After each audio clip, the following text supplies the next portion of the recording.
ვერ დავკარგავთ ნამდვილად, მე ამის მომხრე ნამდვილად არ ვარ. ეკატერინე ამირეჯიბი უნდა მოვიკითხოთ, აი ასე მინდა დღეს რომ მოგმართო ეკა, როგორ ახარ?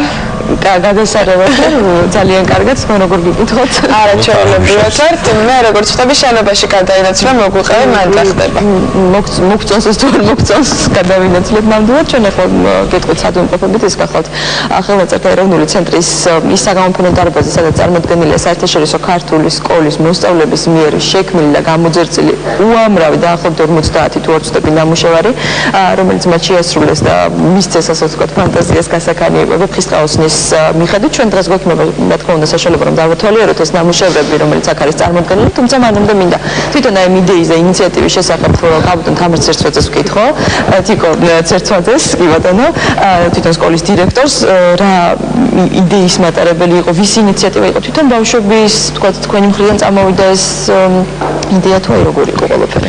დღევანდელი ღონისძიება პირდაპირ გამოხატულება ალბათ იმ ერთ-ერთი მთავარი მიზნისა, რომელიც ჩვენ სკოლას გააჩნია, რომ მოხდეს მშობლიურ ენაზე სწავლება უკეთესად შემეცნების მიზნით, იმ ყველაფრისა, რასაც ჩვენ ვასწავლით ბავშვებს და იმ ყველა უნარის განვითარებისა, რომელსაც ჩვენ მიზნად ვისახავთ. ამ ტიპის ღონისძიებები ასევე ძალიან ხელს უწყობს ხოლმე იმას, რომ განივითარონ ბავშვებმა ის შორეული პასუხისმგებლობა, ანუ ის სამზადისის პროცესი, რომელიც მიმდინარეობს იმ ღონისძიებისათვის, ასევე ძალიან მნიშვნელოვანია. ბავშვები აკეთებდნენ ნაძერწებს ვეფხისტყაოსნის თემატიკასთან დაკავშირებით, ასევე გააკეთეს მათ ხელნაწერი ვეფხისტყაოსნისა, ანუ ის ფრაგმენტები, რომელიც მათ იციან და რომლის სწავლაც უკვე ჩვენთან მეორე კლასში იწყება, ამის მიხედვით ააწყეს მათ წიგნი და გააკეთეს სხვადასხვა სახის ჩანახატები. და ხანს მუშაობდნენ, თქვათ აი რა დიახ, ის ერთ-ერთი მიზანი. საკმაოდ დიდი სამუშაოა, მით უმეტეს ამ მასაკის ბავშვებისთვის. და აი ეს არის სწორედ მნიშვნელოვანი, რომ ისინი ფიქრობენ და ორიენტირებული არიან არა ხვალ რაღაც მიზნის მიღწევაზე, არამედ გაცილებით უფრო შორეულ მიზანზე ხდებიან ორიენტირებულნი, როდესაც ასეთი სახის სამუშაოს ასრულებენ. ანუ მთელი ამ ხნის განმავლობაში მათ ჰქონდათ ძალიან ისეთი ძლიერი მუხტი, იმიტომ რომ იცოდნენ, რომ ეს ყველაფერი გამოიფინებოდა კიდეც და მოხდებოდა კიდეც მათი ამ მაქსიმალურად შევძლებთ ამ აყურებას დავათვალიერებინოთ, ამიტომ გავუყვეთ მოდით თიკო ამ ნამუშევრებს.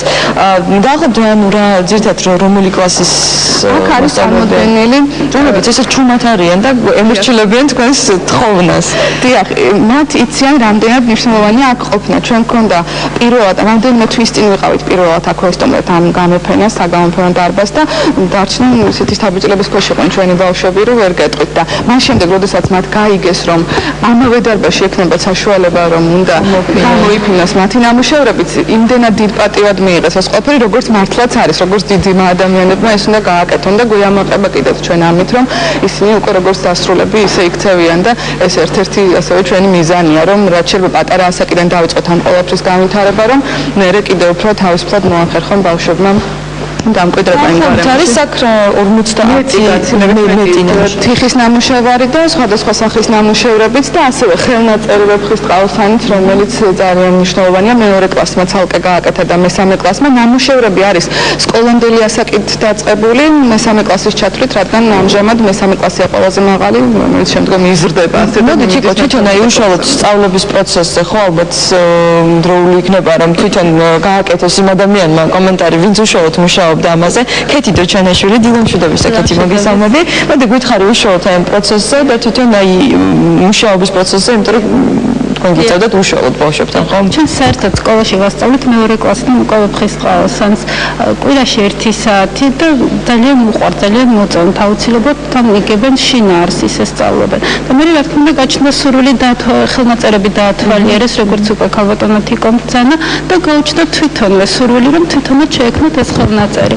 იმდენად კარგი გამოვიდა, რომ მე გააფორმეს ასევე თვითონ ეს თავიანთი ხელნაწერები და წიგნად აიკინძა. ესე რომ ეს ხდებოდა სწავლების პროცესში, ეს არ ყოფილა გამიზნულად, მხოლოდ გამოფენისთვის გაკეთებული. და შემდეგ როგორც ნახეთ, გამოიფინა ეს ყველაფერი ამ დარბაზში. ჩვენ აუცილებლად გვექნება შესაძლებლობა, რომ თვითონ ბავშვებსაც გავესწავლოთ, ეხლა რომლებიც ესე გვემორჩილებიან, ისე ჩუმად და წყნარად იქცევიან დილიდან, დაგიბრუნდებით აუცილებლად შემდეგი ჩართვით და გვექნება საშუალება, რომ თვითონ ეს ნამუშევრები გამოუძერწოთ და გავაკეთოთ პირდაპირ ეთერში, რომ დაგველოდოთ და იყავით ჩვენთან ერთად. დიდი მადლობა ეკა, მე იმისთვის რომ მასე შემეცნებითად და ბავშვებისთვის საინტერესოდაც იწყებს დილას, მით უმეტეს როცა ვეფხისტყაოსანზე ალაპარაკია, ეკა ამირეჯიბის ჩართვა გელით მომდევნო საათში ჩვენ კი დავუბრუნდებით. გადაცემის სტუმარს.